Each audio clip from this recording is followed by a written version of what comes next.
There's a couple words in the Bible where it kind of confuses Christians, and some of those words are the elect, the called, or predestination. And so let's talk about some of these things and try to unpack them the best that we can. But there is a belief out there that is referred to as limited atonement. And the idea of limited atonement is that Jesus only died for a select group of people, whereas the other people in the world stand zero chance to come to Christ. And so let's dive into this for a little bit. But in 1 Peter chapter 1, verse 2, Peter is writing to the Jewish Christians who got pushed out of Jerusalem. But in 1 Peter chapter 1, verse 2, he says, elect according to the foreknowledge of God the Father in sanctification of the Spirit. And it goes on, but we're going to be focusing on the first couple words of this verse here. And so what I want you to understand, I'll actually show you a picture of what my Bible looks like, because it helps my brain associate these words and categorize them a little bit. But it says elect, and then it tells you why they're elect. He's like, hey, you're elect. And then he says, according to the foreknowledge. So what does that mean, elect according to the foreknowledge? Well, it basically means that God, having foreknowledge, knew that you would come to Christ. He knew that you would give your life to Christ. So it's not because he's forcing you to. It's because he knew that you would. It's because God cannot learn. So it's elect. You are elect according to the foreknowledge of God the Father.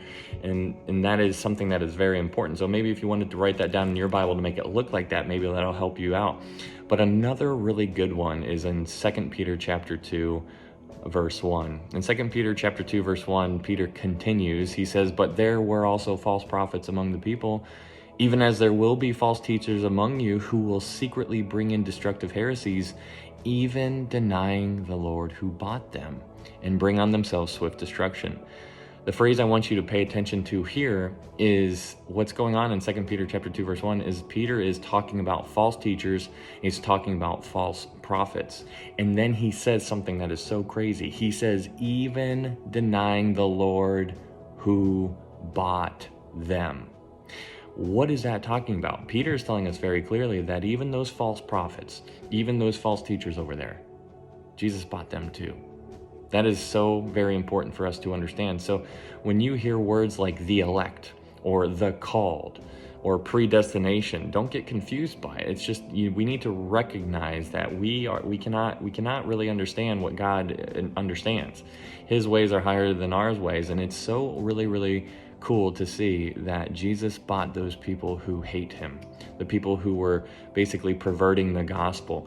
Jesus died for them too, because it tells us, even denying the Lord who bought them. He bought them. He purchased everybody. It's so cool, but it's up to each individual to accept that free gift. And so when you think of verses like John 3:16, which obviously this will be the last verse, but I just wanted to drive the point home. John 3:16 says, for God so loved the called, for God so loved the elect.